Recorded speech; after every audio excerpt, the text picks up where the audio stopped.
You can't stop me now. Can't stop me now. And my feet have come too far for you to tie 'em to the ground. You can't stop me now. Can't stop me now. Set my sights on where I'm going at.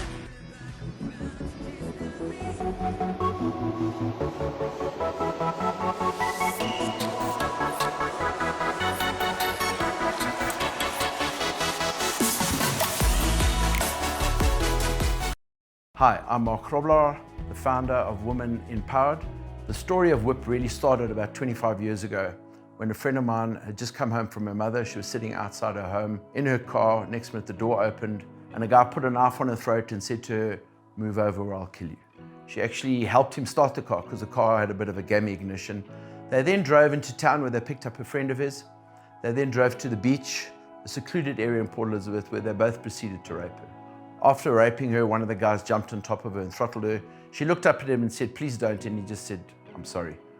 She woke up when they slit her throat 16 times. They stabbed her about 50 times in the lower abdomen and they left her to die. She lay in the sand and she wrote in the sand, "I love you, Mum," and she said she put like a little box around it because she's a bit of a neatness freak. And then she said that she realized she didn't really want to die that day. So she got up, she picked her entrails out of the sand. They stabbed her so many times that the abdominal wall had disintegrated.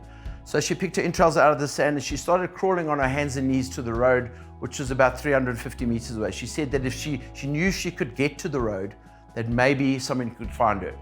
But while she was crawling, she kept falling over and playing with the idea if she wanted to live or die. She realized that she would never get there if she just crawled, that she'd actually have to walk. And she stood up to walk with the entrails in her hand and her head fell down between her shoulder blades. It's because they'd cut through these muscles on the side of her neck and she literally had no control over her head. So she had to pull her head on with her hair, with her entrails in her hands, and she made her way to the road. And she's alive and she's well, and her name is Alison. And if you're interested in her story, it's all over the internet. You can go and Google it. There's a book out. She's got a book called I Have Life. So she's quite a personality and she's my inspiration. That was 25 years ago, believe it or not. And what has changed? Nothing. The levels of gender-based violence, femicide in our country have reached epidemic proportions. And what's been done about it? Nothing. Women Empowered has been designed specifically for women to give them the ability to make a choice in a threatening situation. You see, self-defense is reactive. Self-defense says, if a guy does this, you do that. If a guy does that, you do this. If a guy does something else, you do something else. To learn how to defend yourself takes a lifetime. You need to pretty much train 2 to 3 hours a day for the rest of your life. Now, I don't think every woman out there wants to do that. WHIP is not about self-defense. WHIP is about empowerment. WHIP is about choice. WHIP will give you the ability to make a choice. In other words, it'll change the way you think.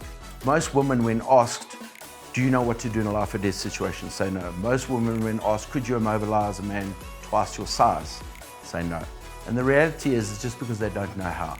My dream is that every woman in South Africa should be empowered. And it is my mission to be able to empower as many women as I can to know that they have a choice, hoping that maybe one day that this becomes obsolete.